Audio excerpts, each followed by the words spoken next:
stars who brought you RuPaul's Drag Race and $1 Million Listing. This is World of Wonders Wow Report. Things that make us go wow. Hello. Thank you for joining us. I'm sorry, I'm a little bit late this morning. You made it just in time. Just in time. No one on the radio knows that. James is just giving me daggers eyes and will make me pay for the entire I got show. up at 5 o'clock in the morning to be here, and I'm sitting here since 7, and by God, you roll in at 9:20 and have to be out at 9:30. Because this is a live show, so Live-ish. we're in our storefront studio, World of Wonder headquarters. James St. James needs no introduction. He's Hello, darling. Tom Campbell. Hi, welcome. It's good to be here. We are here together again, counting down the top 10 things that make us go, Wow. I think without further ado, we should jump in. Tom, what have you got for us at number 10 this week? Number 10. I saw a movie I really liked, Battle of the Sexes, about Billie Jean King and Bobby Riggs and their historic tennis match, a publicity stunt in 1973. And yes, I remember it. I remember it very well, yes. It was a huge deal. Unbelievable. It was the idea that a woman would take on a man. It was the battle of the sexes. Yes, and it's really beautifully done. It's directed by Jonathan Dayton and Valerie Ferris, who did Little Miss Sunshine. It captures the 70s with the music and the hair and the cars. Because that's what I had watched. Yes. There's a Pinto wagon, and It stars Emma Stone and Steve Carell. And do they do a good job? amazing job. Okay. Emma Stone, people are afraid she's going to be too Emma Stoney, but she does do this radiant Billie Jean face, because Billie Jean does have it at that time and still has this smile, and she had this affability, even though she was this sort of tough, we find out in the movie. It's funny because when you're doing this smile right now, you sort of look like Steve Carell in the posters for the 40-Year-Old Virgin. That's sort of the look. So you're tying the two together. And Steve Carell does an amazing job as Bobby Riggs. And it's an amazing story. Sarah Silverman's in it, too, which I didn't realize. She plays, like, the manager. Bill Pullman plays Is she good? a 'Cause chauvinist. I think she should be getting more She jobs. She plays kind of, everyone's in this, fabulous 70s wrap dresses and stuff. And she has a little streak of gray in her hair. She's very sexy. But you have to remember, in the 70s, women's sports were nowhere. It starts off that women tennis players were getting like $1,000, pot, and men were getting $12,000. So Billie Jean quit the league, started her own. They all, for $1, created their own league. It was suicide, career suicide, except Virginia Slims, the cigarette company that You've come a long way, baby. which was all, it had a feminist point of view, which is like, you come a long way, baby. Like, smoking cigarettes as a woman was a way of sort of fighting the patriarchy. The patriarchy. Yeah, thank you. So all that happens, and then Bobby Riggs, and who's played sympathetically. I mean, it's not just a Well, because he was sort of a sexist asshat. He was. I remember in the lead up to it, there was a lot of like pre-game bullying. But more than anything, the backstory is that he was kind of a bad father and a gambling-aholic, and he needed money, and so he's like, oh my God. Like, he'll bet on anything. He's like, what if I could take on, the number one woman, I could be a big spectacle. So he took on a player whose name I forget, and I should know. She's Australian, and she just came out against gay marriage. Screw her. But he played her, and she lost. And Billie Jean, who had turned down playing with him, was like, we have to do this. She saw a greater purpose. And it wasn't just a total publicity stunt. He, at the actual event, he wears like a sugar daddy. He has like all these trade outs. So he's wearing the sugar daddy, the candy bar. He gives her a huge sugar daddy. She's wearing a sugar daddy hat. She gives him a pig because he's a chauvinist pig. But I remember it being all of this really happened. And we have a little rolling. But I'm blurring the reality with the movie because the movie was that good.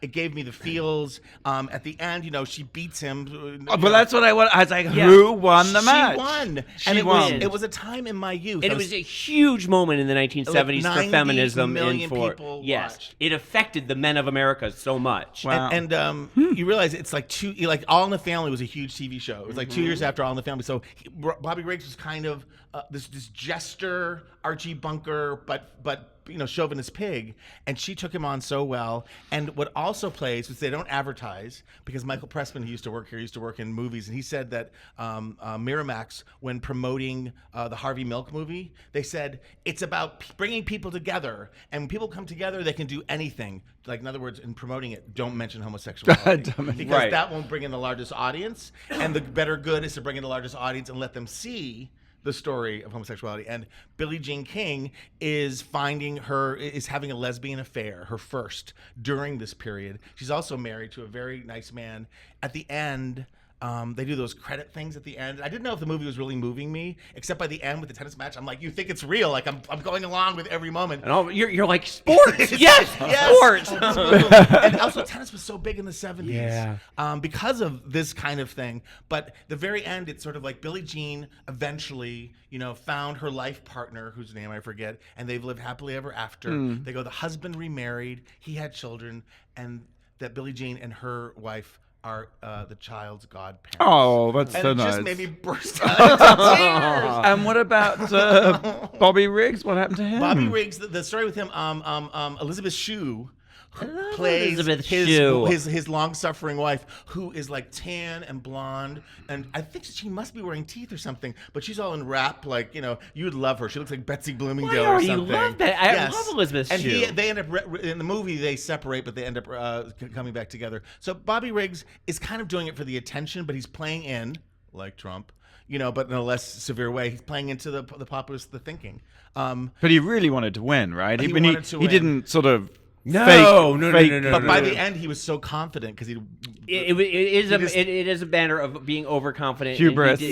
And he wasn't training as hard as he could because I got this. I can beat this woman, blah, blah, blah. And she's training like overtime. Yes. She's like Rocky. Yes. And this will mean nothing to anyone, but these are secret coded messages. I have a dear girlfriend whose name I won't mention, and two of her exes are in the same scene. I thought she can't go to this movie. No, she's moved to it. And my cousin Dominic, who is out here and he's actor. He has a very prominent non-speaking role. He's very visible in the Dominic Safi, book him, in the in a Gambleaholics meeting. So I was just like, it was old friends week. Everyone, between the Pintos and my cousin Dominic. Were you a tennis player? In that time I did. Yeah. Everyone did in 7th grade. James? Everyone picked up a racket. We had a tennis court in our backyard, and every Saturday we had tennis lessons that I would at love 8 to o'clock see. in the morning, and it was the biggest trauma of my life. Yeah. If my father is listening, I'm very sorry, but you did traumatize me. Anyway, it sparked all these memories in me, but it's an excellent movie. It's worth seeing. I think it goes wide this weekend. It's wide. Battle of the Sexes currently in theaters. Go check it out. James, what do you got for us at number 9? Number 9. I've got a Netflix documentary. No way. James is my Netflix bot. I know, I'm sorry. It's like, But this one was sort of unavoidable. This was Lady Gaga, 5'2", okay? And I want to preface this by saying that, you and Randy one time have this wonderful quote about how people are only really interesting on the upside of their fame and on the downside of their fame. Okay. And at the white hot peak of their fame, they're sort of robots and they're in the zone and they're just sort of churning out hits. Working every day, and there's really not a lot to there. So to do a documentary about someone at the white hot peak of their fame doesn't really work, with the one exception of Truth or Dare. of course, right? which is Milestone. Madonna, and we're seeing Madonna at the very peak of her fame, and it's sort of a fascinating look. And at a time when there was no reality TV, when we had very little access, so it was a different time to expose yourself. Right. Now, what this is... Hold on. The Lady Gaga 5'2" is she wants it to be her truth or dare. You get that. You know that she's trying to give it everything she can. But the fact is that it makes it more interesting because she's kind of on a downside right now. And we love Lady Gaga. She's but reinventing herself in a different way. It's a pivotal moment in her career where after the relative non-success of art pop, and then afterwards she did this niche album with Tony Bennett that was great for her fan base and everything like that.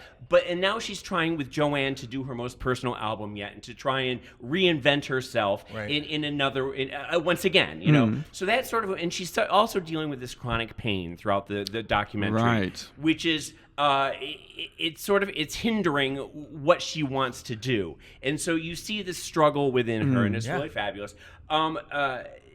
The documentary follows her as she's, as she's making Joanne with, what's his name? The cute Mark Bronson. Oh, Mark Bronson. He's so cute. I loved him so much. Cute. I didn't oh know my God. His shirt's off. She's preparing for the Super Bowl, and she's also dealing, as I said, she's dealing with this chronic pain. But there's some really meaty moments in this that I just loved. There's this one scene, and I don't know how she let it get in past the edit. She's pretty brave. This whole thing is very raw. Very raw and very brave, where she's clearly fucked up. I don't know if she's on pain pain pills. She's drunk. She's smoking pot throughout the whole thing. You see her, and she sits down with someone, and she starts bitching about Madonna, and she's just lets loose, and she's like, I'm an Italian girl, and if you got something to say, you push me up against the locker, and you call me a piece of shit to my face. Right. You don't do it through the media. Right. And she's like, it's like a friend passing a note. Yeah, right. She says, it's like a boy passing a note to me. She says, I thought it was a lovely moment, especially ironic that she was telling this in a documentary. She wasn't pushing Madonna up against the wall.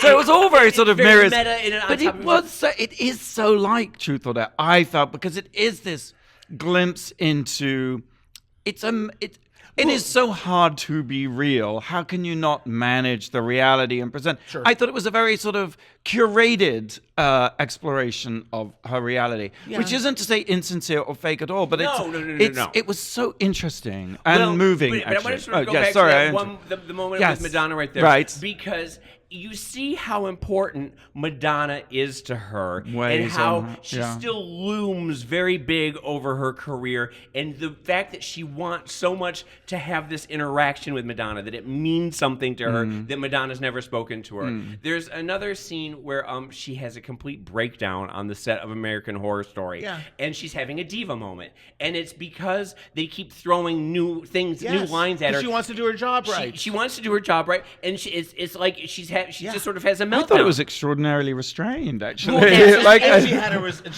had like a denouement to it. It wasn't just like she stayed there. No, and then she felt so bad about it and everything like that. And you see that she's really not a diva, and that this was a very rare crack in it.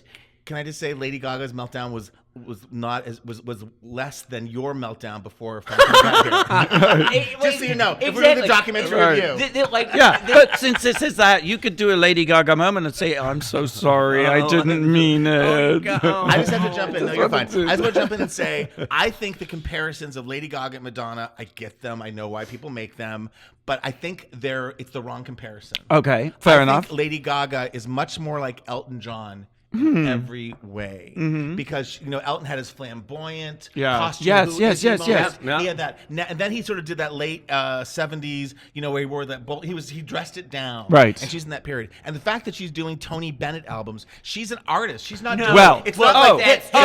It's like yes. This is a body of work. She's going to star in a movie, and Star is Born. I mean, like the sky is the limit for Lady Gaga. Exactly. It's so right, because Lady Gaga came on the scene as this master of artifice, the extraordinary outfits, etc., etc. And I thought the whole documentary was about stripping all that away and revealing the onion.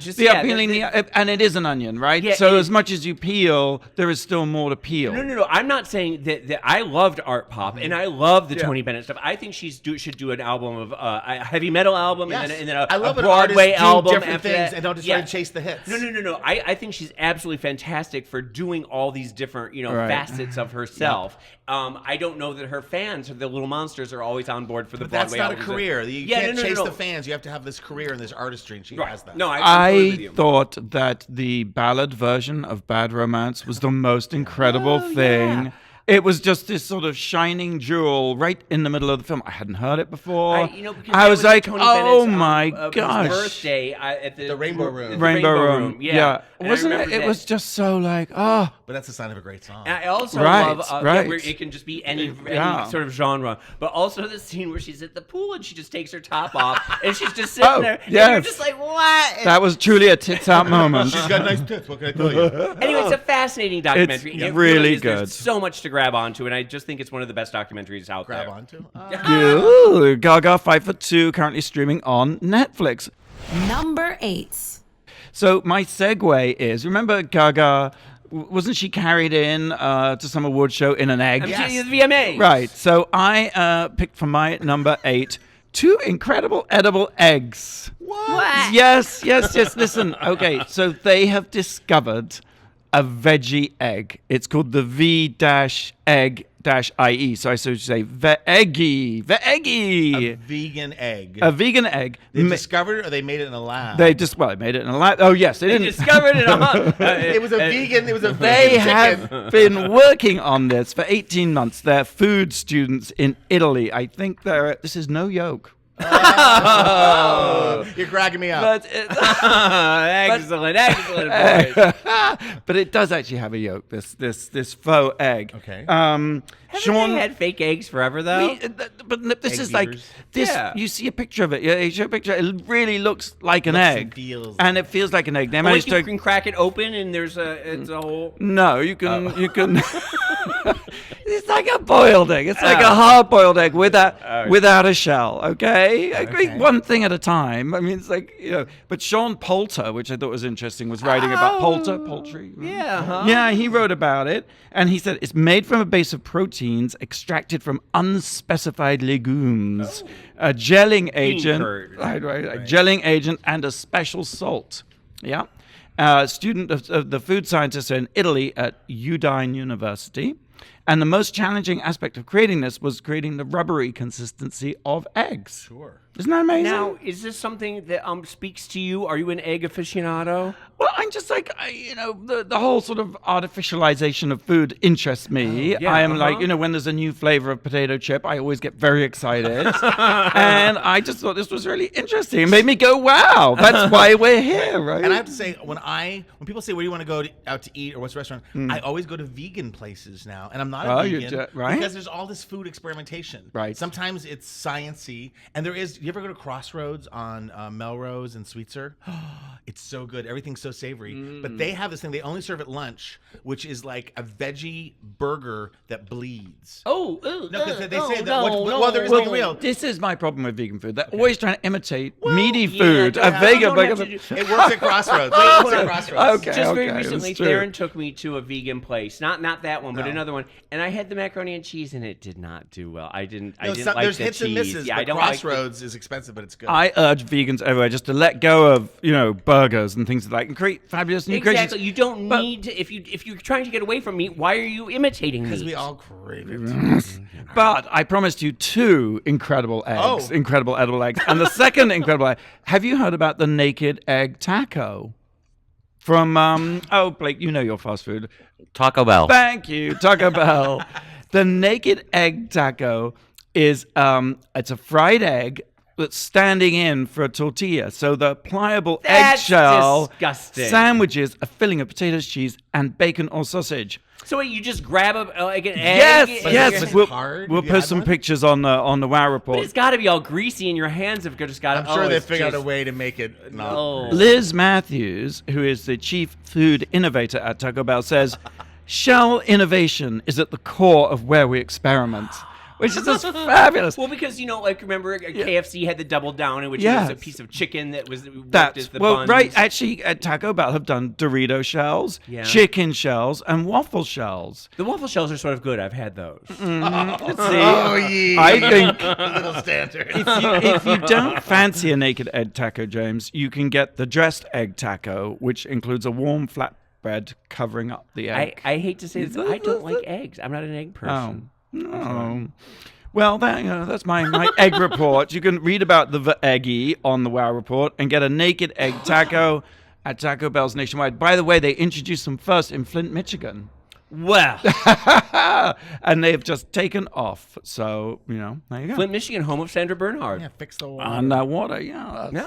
So, okay, here's our question because we've got to take a quick break. Yes. Yeah. In 2009, I worry this is too easy for you guys. In 2009, Lady Gaga reportedly dyed her hair platinum blonde so as not to be confused with what other singer who was always in the news at that time. You're listening to Wow Report on Radio Andy, SiriusXM. We'll have the answer for you right after the break.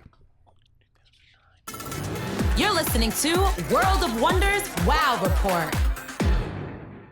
Welcome back to the Wow Report, our countdown of the top 10 things that make us go wow. I'm Fenton Bailey, co-founder of World of Wonder. I'm here with, as every week, Tom Campbell, Chief Creative Officer That's of World me. of Wonder. That's you. And the lovely James St. James, who's still cross with me for being late. And Blake, yes. our birthday boy. Oh, Blake. Birthday to you. Can we sing thank that? you. You say? Oh, no. Happy birthday to Blake. Blake, you. You're our millennial producer, which means you must be 12. I am 35 today. Good God in heaven. Turn radio live. Go Congratulations. down lower. 22. So before the break, we asked you, because we've been talking about Lady Gaga's amazing documentary, 5'2". Interesting title, by the way. She dyed her hair platinum blonde in 2009 because of some other star that was in the news all the time. Who do you think that was? A dark-haired star? I'm going to say maybe it's Gwen Stefani. No. It wouldn't be Gwen. It would be maybe Katy Perry? No. Kim Kardashian. Okay. You're not going to say Madonna? Well, why would Madonna be in the news in 2009? She's always in the news. What? Why was No, she- it's not Who is it? Madonna. Amy Winehouse. If you've ever looked at pictures of them side by side, like if They have the same if Amy has nose. blonde hair. Yeah. Interesting. And you were talking earlier about godmothers and things of that nature. So did you know Lady Gaga's godmother to whose kids? Do you know?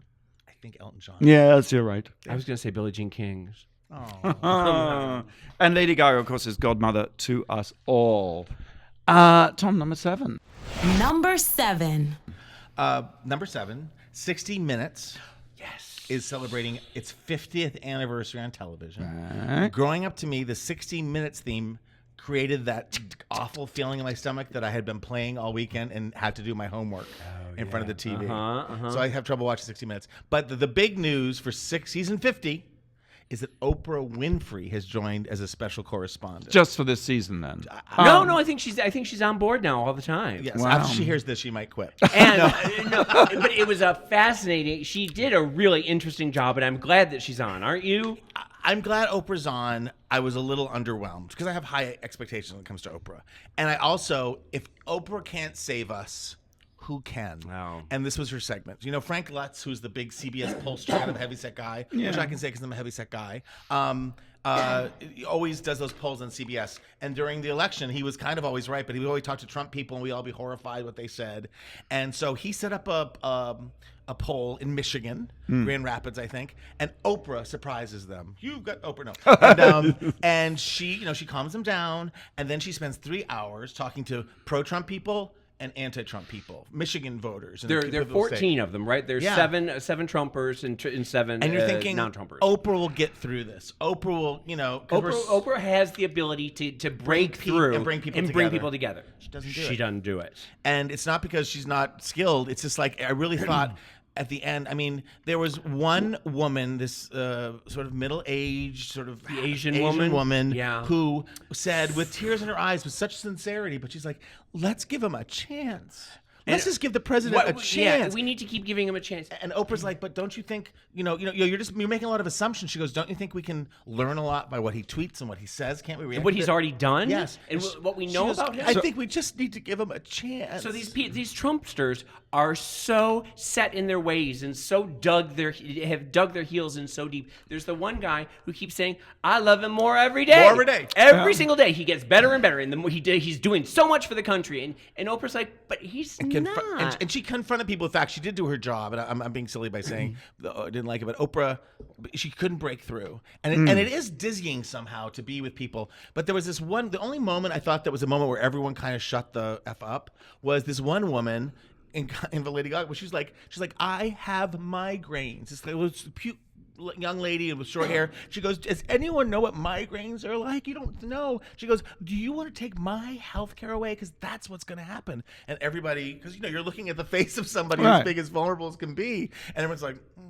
But then the Trumpsters, maybe I do. but that's just it. The Trumpsters then immediately, you see the compassion in their eyes, and then a wall goes down, and they immediately start doing the speaking points. Well, that's the Republican interesting. speaking Like, points. there's sort of the fear of vulnerability, or is equated with weakness, or maybe compassion is equated with weakness. Though, I guess But to they've me, just been like, indoctrinated into with these Republican speaking points. Tragically- you just go straight into it, and it becomes robotic. But isn't it really the fact that this is beyond discourse, this is beyond rationality, and surely Oprah, this is to your point, Oprah just proves The that one person the most you- skilled negotiator or talker Yes. of our time can't do it. This is Right. not. This is not how minds It's get intractable, changed. and it Yeah. really is. It shows that there is no coming together. There will never be a coming together. And I worry. I'm extrapolating here, and I'm going to say in 10 years there will be a civil war, and I think the country will Why be. 10 years? Why are you giving it so long? Well, Got a lot going on between now. Well, I don't. I think that 2020 will be a further breakdown of Yes. everything, and then by the time we're at 2024 or whatever, I think there will be. It's not going to be the same kind of civil war. It's not going to be bang bang. Yeah. At the end What's of it going to be? Just I think that there will be a breaking of the union, and there will be a red state, United States, and a blue state, United States. And they might be under one umbrella government with two functioning different things, but things are gonna. It's gonna change. Well, on a lighter note, Oprah looked amazing in the I'm Oprah Winfrey, and this is 60 Minutes. She had this drag that was kind of like this wool these dress, great and glasses. these fabulous, like I'm a newswoman glasses. Thank you. I wish. Did she end up being bigger than the brand? Because I was sort of thinking, I just don't see her on 60 Minutes. I feel Oprah doesn't belong on someone else's show. It was that same argument a few years ago when Anderson Cooper joined, and he managed I think it works. Here's my complaint. It looked like Frank Lutz set up one of his groups. Instead of having Frank Lutz run it, they had Oprah come in and run it. She did it for 3 hours. She's skillful. She could probably do that in her sleep. And then she's gone. And it felt like, to me, it feels like consultant Oprah. It feels like part-time retired Oprah. maybe And it just made me hungry to have Oprah back. If Oprah was on every day, maybe that would stop a civil war. Well, I actually, want more Oprah. Full-time Oprah. I couldn't. Totally perfect. Okay, so check out 60 Minutes on CBS. Right. Every Sunday. CBS. Because I watch it. Wait, I want to sing their theme song. Okay. Number 6. Oh, James, what have you got? It can't be. Surely isn't something on Netflix. No, but it is. But this time, You'll get your money's worth, baby. No, but this is really important. Netflix. I want to know what Netflix is going to give you. No, I'm telling you guys, this one is absolutely fantastic. A bunch of people have been whispering about it in the office and telling me that I had to watch it, and I finally sat down and watched American Vandal. I don't know if you guys know anything about this show. It is so good. It's so fantastic. It's a satire of these sort of nouvelle documentaries that we have. It's Serial, The Night of the Jinx, Making of a Murderer, and you don't even realize how ripe for satire, for parody, this new wave of documentaries is. It takes place in a high school, and there's a kid, Dylan Maxwell, who's the class clown. He's a bully, and he's very hot. He's very hot, and he's accused of. That's why James is watching, frankly. He's accused of spray painting penises on all the. That's on the all other reason James is watching. Well, no, but allow me to a little discourse here. Dylan Maxwell, the class clown, is accused of spray painting penises on all the teachers' cars. 27. 27 of them. And it's one of the students has taken it upon himself to try and exonerate him, okay? And to that end, it is like an amazing breakdown of he's like the kid is like the sort of the voice of the podcasts, the sort of liberal, enlightened, pseudo investigative reportery. He's really cute. It goes into this sort of extreme forensic detail in which they break down the crime, and they each, over the course of 8 episodes or 6 episodes, I can't remember what it was. You have all these different things, all these different revelations that keep coming out, and at one point they realize that Dylan, who is always doodling penises on his homework and on the blackboard and everything like that, he always puts hairs on the ball sack, and that there were no hairs on the penises on the car, and that's like a whole episode that it just blows everyone's mind and everything.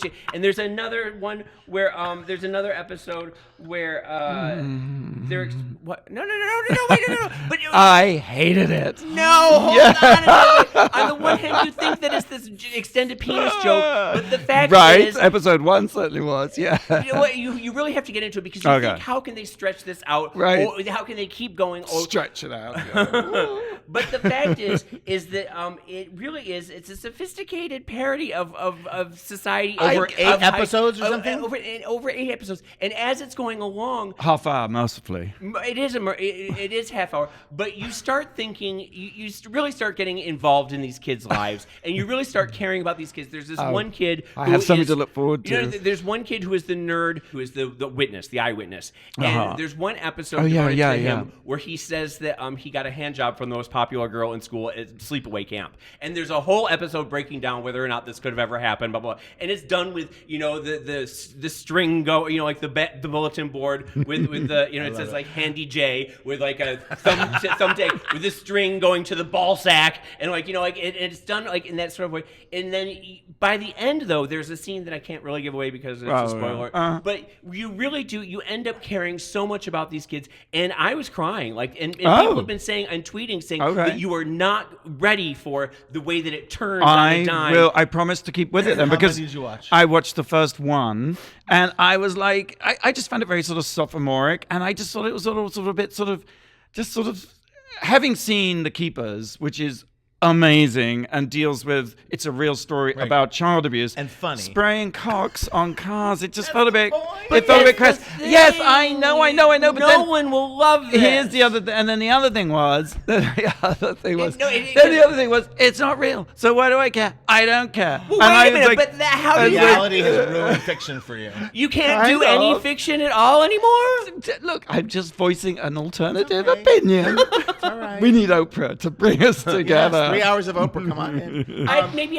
Who's behind this? Is there anybody we know? It's Funny or Die. I noticed in the credits, it's Funny or Die. It's CBS Studios. I mean, it's top of the line, top dollar. And it's done really, really well. Yes, it's an amazing job. I maybe did a bad job of selling No, this. You had me at hairs on the ball sack. I'm in. Because it's the depth that they're treating this one note joke that they just keep going and going and going with it, and it's sort of that thing where like a lot of times like Saturday Night Live, or not even Saturday Night Live, but where it's the joke becomes so stupid and then it gets a new layer again, and it's a new like level. RuPaul's Drag Race, who says the same thing every year. It's the first time it's funny, and then by the third time you're like, and then by the fifth time you're laughing again. Yeah. Story of my life.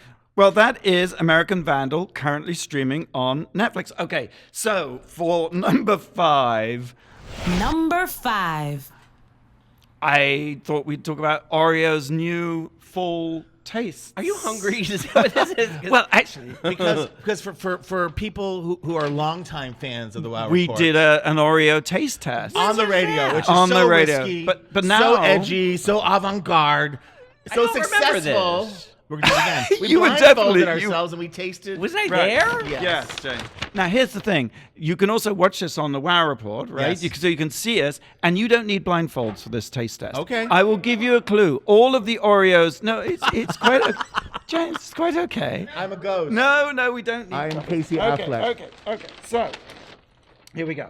Right, so take one from number 1. James, you can see. You I look promise very you. scary. All you look like Zorro? like you're in a hostage video. all the Oreos in the full lineup are blonde. They're all Okay. blonde Oreos. Blake, you can have, birthday boy, you can have one too. I'm smelling. Don't say Okay. anything. Wait until we all have a chance. Yes. It looks like a salami in there. We're chewing. What are you tasting, guys? I realize at moments like this, I have no sense of taste. I have no sense of taste either. All I taste is sugar. It might be the Oreo. The fact that the Oreo is Is so it overwhelming. apple-y? Is it like apple pie? Or is it a strawberry? I want to say it's cinnamon. Oh, that is it. It's a cinnamon. I will reveal. You're all wrong. Oh, how exciting! It's pumpkin spice. I thought that too. So I guess you strong could say there's some cinnamon and pumpkin spice, but we got to be sticklers. There's cinnamon and Okay. apple Let's do pie. number 2. Okay. Number 2. Wait, cleanse. Also blonde. Wait, okay. This is really good radio. Yep. Actually, that was really delicious. I like that. Actually, yes, right? Okay, this is number 2, James. And it's also a blonde Oreo with I would describe it as a beige, excuse my fingers, Blake. Oh. A beige filling. Wait, I'm not sure about this one. I'm gonna say the same thing I'm gonna say every time. I think it's apple pie. Interesting. James? I think I'm going to go with you. I think there's an apple. I think that too. Oh my, you're all right. Yay! It's apple pie. Okay, Right? Because okay. these are full flavors from Oreo. Oh, okay, yeah. Ready for number 3? Yeah. A little palate close. Now, this is also... Oh, that's very. Oh, it has a weird aftertaste. This is a blonde Oreo as well, because they're all blonde, and this has a white filling. I'm biting. Blake, what do you... There you go, right. What do you think about that? What are you getting? It's sweeter than the others. I want to say it's sort of marshmallowy. Is it coconut? No, that's not very fall. Marshmallow, coconut. James, what do you guess? I'm at my taste buds are already dead. I can't. It's Boston cream. I will reveal. It is cinnamon bun. Okay. All right. All right. Oh, Okay. the vanilla. That's the vanilla. Yeah. And I contend that if you're not staring at the picture of the cinnamon bun on the cover of the Oreo, you have no idea what it tastes like. Right. It's all suggestion. actually, I should show you the packet. There we go. There's the cinnamon bun. See, that Yeah. See, now all of a sudden I Now taste you're it. feeling. Now I Oh, taste it. now you taste it. Okay. And now this is the last one, number 4. Number 4 of our full Oreo It's the taste last cookie. test So challenge. if you're listening and Yeah. you want to go to another channel, we'll be done with this in just a minute. While they're tasting this, I'll show the picture of the... This looks like apple pie, right? You'll guess that one, so that's good. You've got the apple pie. Tasting. And that was the pumpkin spice. So we've had pumpkin spice, cinnamon bun, apple pie, and this one is... I'm going to kind of, based on this and based on the flavor a little bit, it's pecan pie. I would go with that too. Yeah, it tastes a little graham crackery to me. Oh, But there's a nutty something. There's a sweet all nut. right. I will reveal. It is cookie butter. Oh. Cookie butter. Cookie butter. Right, making up flavors, making up things, concepts. Graham flavored cookie with cookie butter flavored cream. Well done, Blake. I think you win. Bravo, Blake. Okay, so we have to take Wait, a quick which one break. of these would you actually buy? I think I would personally. I'd go with the apple pie. I like the apple pie. I like the apple pie, but I also like the cinnamon bun too. I think. Yeah. Take those home. We have to take a quick break. So our question is, how many minutes on average does it take to make an Oreo cookie? If I'm making it, or The factory, sweetie. Okay. The factory. Okay. This is Wow Report on Radio and SiriusXM. You're listening to World of Wonders Wow Report. And we're back. Before the break, we asked you, how long does it take? Because we've been tasting Oreo cookies, the full lineup of flavors. But how long do you think it takes to make an actual Oreo cookie on the production line? Well, wait. It's just. Have the cookies already been made and the cream has already been made and they're just putting the cream on the cookie and smashing it together, or are we actually making the cream and the cookie part? James, I don't know, honestly. I 'Cause would otherwise say... it's 30 seconds if it's just. Okay, cream you and Then go not with the- that. Or Not that. Or it's 3 hours if you have to actually make the I cookie. think it's 1 second. I think it's 6 minutes. It's actually 59 minutes. 59 minutes. How would you even make a packet if you? Well, first they have to get an apple pie. then they have to shrink it And then down. they have to cream it up, and then Wow, that wait, feels. 59 minutes per Oreo cookie. But they must make a huge batch of them. Yes, they Right. do. So you amortize the time. And it's 1 second. Right. Okay, I win. They aren't making one cookie at a time. In a tree with elves. Each cookie is handmade. Okay, so we're counting down top 10 things that made us go. Wow. I'm here with Tom Campbell, James St. James, and Blake. And we've reached the number 4. Oh my God, number 4, Tom. Number 4. I saw this a while ago, and I haven't had a chance to talk about it, but on Showtime, there is a Whitney Houston documentary called Whitney, Can I Be Me? Oh, yes, you can. And I just want us to sit in silence and just think about the answer. Can I be me? No. It's by Nick Broomfield. Yeah. who is the Courtney and Yes. Mm-hmm. I don't know what I was expecting. It sort of delivers exactly what it sets out to do, which is the doomed life of Whitney Houston. But it doesn't. It center upon the relationship with her girlfriend Robin, right? Isn't that a big part of it? I guess the Yeah. freshest part of it, this part we've never seen before, is just a lot of footage from her 1999 world tour, which we've never seen, which was at a time where she was with Bobby, where Robin ends up leaving the tour because of pressures. But, she met Bobby in 1990. And it paints her as not the most perfect person in that when she met, she was with Robin. They show her throughout the 80s, right? I mean, yes. they met in 87. But they even go back and show footage of her. They grew up in Newark. Right. She was a city. Her family was in a rough, tough circumstance. Which is funny because you always think with Sissy Houston, you always think of Aunt. Auntie May. Dionne Warwick. Dionne Warwick. You think that Aretha she Franklin. grew up in this giant bubble of privilege. And they did, but she didn't. And then after the riots of Newark in the 60s, they moved to the suburbs where they grew up. She had 2 brothers. They were rough and rowdy. They drank. They did drugs. And, she was a model. She had this beautiful voice. And Clive Davis.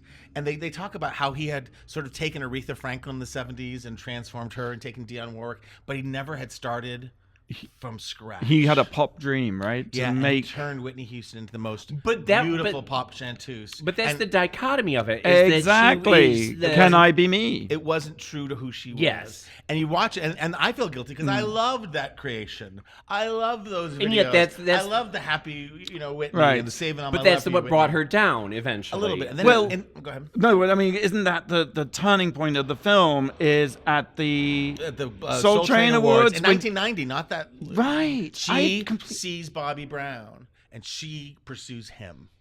And they said at the time, she did drugs, he did booze. When they got together, they both did drug and booze. And also at the Soul Train Awards, she was booed. Yes. It was the same. And Artist of the Year, nominees are Whitney Houston. Boo. do you remember that? No, why? Yes. And she's just because she didn't have the cred.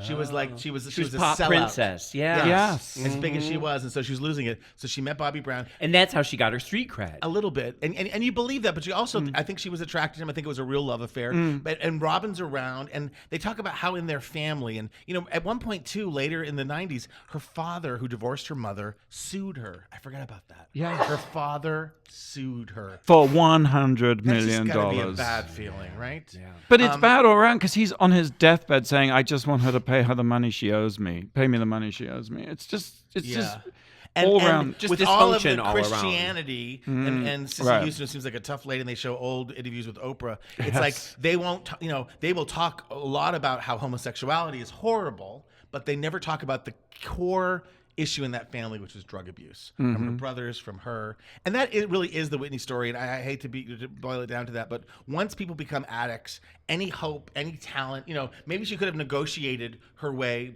through. Finding the medium. Her last album in the 90s, the late 90s was the last time. It's not right, but had it's sort of found her okay. voice. That And was she's working with the fabulous. right producers. But 10 years later, when she made her comeback, I was at that she comeback. couldn't sing. Yeah, she it was lost terrible. her voice. Did you? Is the stuff about the security guard? Is that well known? Because the security guard at one point, who was with her for a long time, wrote a long memo to everyone, kind of. I mean, clearly it was a note that was going to get him fired, and it did. But he was begging anyone and everyone to get her some help. Part of that whole celebrity thing. I mean, I remember the Diane Sawyer interview where she basically tells, the part that killed me was when she looks into Diane's eyes and she basically says, they tried to intervene me. She didn't use those words, but they came for me. Strangers came to me. My mother brought strangers. And I said to them, do you ever want to see your granddaughter again? Because if you do, you'll leave. Like her celebrity and power and ability to sort of kidnap her child on a plane busted. She basically I busted my intervention. Ha, right. Diane. And it just broke my heart. But what about also the moment when I said, what other drugs, and she says this, and this, and then she says, and Diane says, what's the greatest devil of them all? And she looks at her and says, I am. Oh. And it's just, because the film has, whatever the film is, you see it in her eyes, right? You just see this amazing soul with brightness and light, and at some point it just breaks. Yeah. The eyes change, and it's inevitable. We all know how it ends, but it is heartbreaking, isn't it? Yeah. Did you feel it was a good film or not? It depressed me so much. It was hard for me to even rate it because I don't know why. I wanted more celebration of Whitney, and that's not fair because it started off that way and it didn't end that way. Mm-hmm. Kind of like the Amy. Yeah. Amy. Well, any drug doc. But Whitney was everything. I loved Whitney Houston so much. I still do. Oh, yeah. Number 3, James. Number 3. Well, I'm going to bring it back up again. Please. I don't know if you guys are aware, but Cody Christian from Teen Wolf was just caught masturbating on But can on the you say internet. caught masturbating when you're like voluntarily? Okay. You see, this idea of being caught, like I'm James. masturbating right now. Well, I think we need to go back a little bit. Okay, it's sort of an 'cause interesting. It's an My interesting mind is story. my tiny mind is blown. Break by it this. down. Yeah. Well, a few years ago, there was something called Teen Wolf: The Fappening. Okay, which is Was that? Fap? Fap. Fap is the word for masturbating online. Is it fap or frap? No, fap. It's like onomatopoeia. It's like fap. Frap is like a Frappuccino. Starbucks. Yeah. Oh, okay. Fap is like I thought that's what. right. Okay. Got it. Onomatopoeia. Right. Okay. So anyway, The fappening. Yes. So poor Cody Christensen was masturbating to some girl on, with his phone, and he sent it to her, and she bleaked it to the internet. Women. This was a long time ago. This was a couple years ago, and at the time, it really upset him. And he was Hollywood Life said that he was absolutely mortified, embarrassed, and furious over the video leak. To say he was pissed would not even do justice to the level of anger that he felt right now. He was experiencing humiliation. He didn't want to leave his house. He He stayed home all day and masturbated. Well, but he was going. But he was going to leave the show. It was like really a breaking news. Okay. So, but then what happened right afterwards Yes. is interesting because Ryan Kelly, one of the people on the show, he had a leak, and all of a sudden his masturbating video went wide, so to Right. speak. And then right after that, the huge star of the show, Tyler Posey, had a leaked masturbating video. Okay. And so people. So were is this saying, the fappening, all three of them? Yeah, the fappening. Okay. It's like the happening. trio. Happening. Oh, Like no. this trio thought it of was an stars app I could get. from this one show all had these leaks at the Okay. same exact time. Right. And people were saying that they did it as a show of solidarity to show that this is the Right, no conspiracy shame in that masturbating There is absolutely no online. shame in this. And if you got a good body and a good penis, why not put it out there and show everybody? And these is a show of friendship and to show support for Cody, these other two stars of the show. Romance. Yeah, it is sort of a show. And the show is famous for, I don't know if you've ever watched Teen Wolf, it's famous for these hot guys. Yes. They're all twinks, and it's very romantic, and they're famous for their queer baiting, in which it's like they're always teasing that these boys, they're always making googly eyes at each other, and then nothing ever happens. And the fans have always been furious about that. They used to work out at my gym. Oh, well, lucky you. But they were saying that this is a way for them to break the queer baiting, because the fans were so furious about it. And so as a gift to their gay fans, they were doing this. And it sort of speaks to the fact that we are in this age where there is no shame Who cares? in men, jerking it on a camera. Yeah. And Right. when you look back on some of the people, when you think of the Justin Bieber, who was proud of the fact that, remember, his penis I haven't pic? seen him fappening. there's a reason. Did he fappen? No, He but, hasn't but been- he was walking around, with No. a heart on, Yeah, and he was happy about it. He loved it. And, there have been nudes of Orlando Bloom. There have been nudes of Dylan Sprouse, who masturbated from Riverdale. Diplo, Josh Hutcherson, Kanye, Mark Jacobs, Prince William, Colin Farrell. Prince William? What? Stop. What? No, Prince William, there's the famous thing. Vegas? No, where he's peeing, and they're filming him as he's peeing. I don't know if you've never seen that. That's a different category of porn, but whatever. No, it isn't. It isn't a different category of porn because the fact is that in the 2000 teens, it's the men. It's the men I and their hear you. penises. I And hear there's you. no- I'm and there's being no silly. shame. And when Prince William was peeing, it was like, I was peeing and you got a picture. It's no big deal. Whatever, move along. River Viperi, Drake, Greg Sulkin, who came in here recently. Remember, you interviewed him for the Menendez. The boy with the big lips. Oh. He has a big fapping video out there, and it's fascinating. It's just fabulous. Okay. Well, we should aggregate them, I right? was going to say Amber Rose has the slut walk to knock down the shame of slutting. You should start the fappening walk. Yes, but we were talking about this the other walking day. while masturbating. Sure. Oh, yeah. No, but we were talking about this the other day, and we were just saying that in our generation there was a great amount of shame. I thought I was going to hell because I masturbated because I was Catholic. Right, let alone on camera. That's just it. Would you have ever shown your penis to anybody on camera and taken pictures? And that is just, they say that like 90% of high school kids are doing this now. Okay. And it's a good thing you're saying. I'm saying it's a great thing. I Take agree. away the shame. Okay. But would you have ever done it? No. When you were hot and when you were young and hot and had a cute little body. Still hot, still cute body. He is. No, I mean, hot body. In my day, we only showed our penises in restrooms with other gay men near the urinal. We had a class. Would you, James? I mean, rhetorical question, I'm sure, but like, would you? Well, when I think about some of I mean, I had body shame when I was a teenager and in my 20s, and yet when I look back on the pictures and I'm in a jockstrap and heels and a little cutout T-shirt, like I probably would have. I had a hot little body and I had no clue that I had a cute body. But okay, well, how will we see these fappening things? We'll just go on the internet. Okay, go on the internet. And Teen Wolf aired their series finale last Sunday, but you can always watch more time to fap. Right. Number 2. Okay, so number 2, I'm going to calm things down with a favorite book that made me go wow. Soviet Bus Stops, Volume 2. All right, let's take our break. Yeah. Listen, you guys. We went from penises to Soviet bus stops. We really cover the waterfront here. I will tell you what.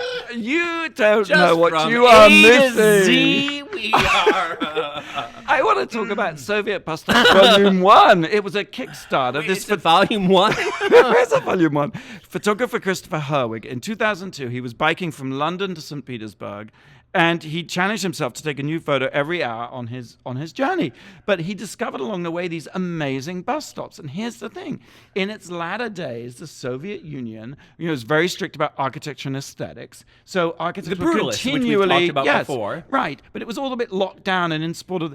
But no one bothered with bus stops. So you had these young design students creating these amazing... It was a place for self-expression. Baroque, brutalist, fantastical bus stops. Some of these bus stops, because the bus network wasn't all it was supposed to be, were in the middle of nowhere with no connecting roads. But there are giant birds, there's giant eggs, there's huge rocket and the ships. government had didn't care. No one minded. They was like, it's just a bus stop. Somehow they escaped the purview. Right. And so there are these 2 volumes published by Fuel Books, all taken by Christopher Herwig, of Soviet bus stops. And these are like in the middle of Mongolia, in the middle of like he went to Kazakhstan, Turkmenistan, Uzbekistan, Kyrgyzstan, Tajikistan, all the stands. Moldova, Armenia, Kardashian. Abkhazia. In Abkhazia, he was actually held up at gunpoint and accused of being a spy. So it wasn't a safe thing it sounds nerdy to go and take pictures of bus stops, but he was risking his life to do this. And I can't recommend it enough. It's a fantastic book. It's a picture book. It's actually like flicking through a couple of 100 postcards. So there you go. That's fascinating. Yes, and this book, Volume 2, represents the most comprehensive and diverse collection of Soviet bus stop design ever assembled.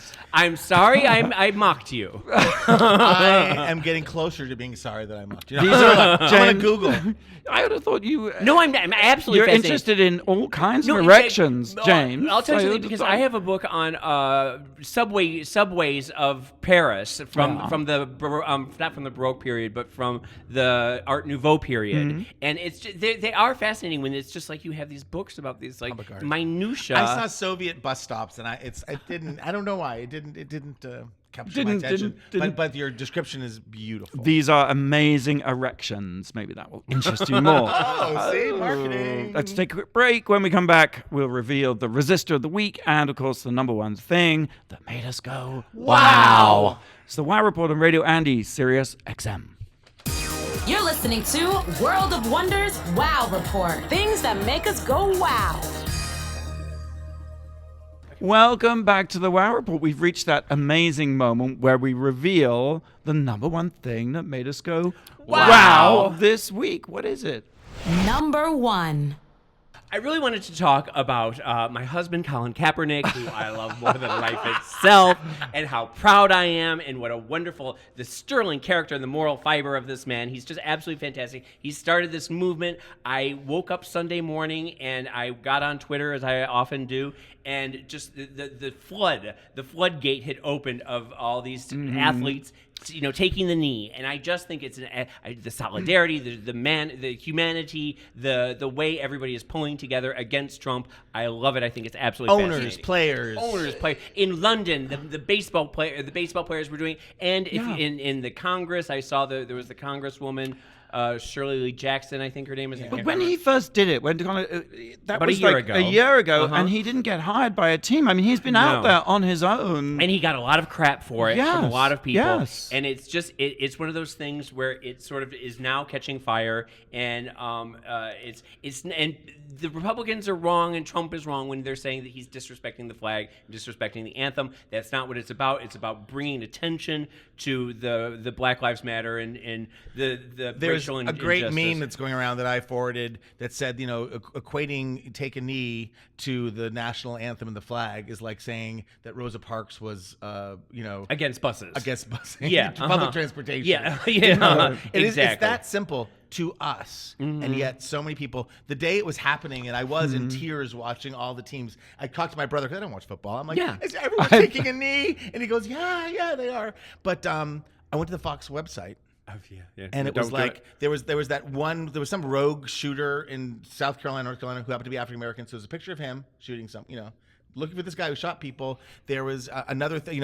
Trump says it's not about race. Headline, and then some awful story about some girl who was peeled and scraped, and like that's what they were reporting. Yeah, and Hillary's emails. Yeah, we're gonna get Hillary. It does feel like nothing. This guy's got to come down. Trump. I know I'm saying the obvious, but I feel like this is where you think, as awful as Pence would be, Pence wouldn't do this. But here's the thing. He's not, this goes back to what we were saying earlier. He's not going to leave quietly. No. Even if he's impeached, even if he's found guilty, he's going to be dragged out of there. But the interesting thing about this is when Trump started talking about it, he said, they took a knee and they held hand against me, and he turned it like they were, he said it was about him. Kneeling, kneeling bad, linking arms good. Yes, because trying to co-opt the very protest against him. He was turning it into like a pro-Trump thing, and it's not. And he does that, and his fans and the Trumpsters all buy it. And so half of the country is sitting there thinking, because once again, this has nothing to do with rational argument or logic or truth. You also know years ago he tried to worm his way into the NFL. Yes, and they would have none of it. And then what was the rival to the NFL? Yeah, like American Football League or something like that. So he got in on that, and then he forced them to go up against the NFL, and in the process destroyed. Yeah. I mean, everything, which is what he's doing to the government. This man touches turns to shit. Yeah, he started his own movement, and now he's using it to destroy. And the now Republican it's revenge against the NFL. Yeah. Well, let's hope your husband gets a job playing football. I love him very so soon. much. I love him. The ultimate. But resist. you've got to think that if nothing else, he's going to be a spokesman for somebody, and he's going to end up doing okay. Yeah, he's going to end up getting millions of dollars, and he'll be fine. Well, okay, but we still have time for our resistor of the week, right? Who's our resistor of the week? Can we throw out George Clooney? Yes, please. There's an article, I'm going to read some of it because his words are so beautiful. Recently in an interview, he sort of fought Donald Trump using four-letter words. Trump. Yes, fuck Trump, basically. He said, this is George Clooney. I grew up in Kentucky. I sold insurance door to door. I sold ladies' shoes. I worked in an all-night liquor store. So this idea that I'm somehow the Hollywood elite, and this guy who takes a shit in a gold toilet is somehow the man of the people is laughable. Laughable. So true. He said, I don't have a star on Hollywood Boulevard. Yes. Donald Trump has a star on Hollywood Boulevard. Fuck you. Yes. Because this idea of the Hollywood elite, which is sort of bashed around, so everybody in Hollywood comes from somewhere else. Everyone comes It's a from microcosm of America. Everyone in America comes from somewhere else. Well, it's also the thing where Trump was saying about the football players, about how these pampered, football stars, but this is their only way of getting out of their situation. Many of them are disadvantaged, poor, and they rise up through it. So these are all self-made people, and Trump is not a self-made person. So how dare and he's not a patriot, and he didn't defend the flag. And he had 5 deferments from Vietnam, and how dare he talk about patriotism? Which is why it's so amazing that evangelists and military people and the people, the working poor support this man living in a gold tower. It makes no fucking sense. And yet I feel like I hope that there's just more cracks. That this, the fact that football owners who supported Trump are standing in solidarity. There's just, I hope this is all along. Well, maybe in our 7th year of Pence, and then our 4th year of President Jared and Vice, President Ivanka, there will be another crack. But I foresee 14 more years of this. Let's play some happy music. Well, it's all we have time. It's all we have time for today. I've got a frappening to go. No, fappening. I can have a frappening and a fappening. Frappuccino. Double fisting. Tune into Big Frida Bounces Back Tuesdays 10 p.m. on Fuse. RuPaul's Drag Race revealed. Season 7. They have a new season. They're season 7 too. Yeah. On Logo every Thursday 8 p.m. Thanks for tuning in to the Wow Report on Radio and SiriusXM. Listen anytime on the Sirius Radio app or watch anytime on the Wow Report. Same time, same place next week, guys. Let's do it. See you there. Till then, go out and do something that makes the world go wow. Happy birthday, Blake.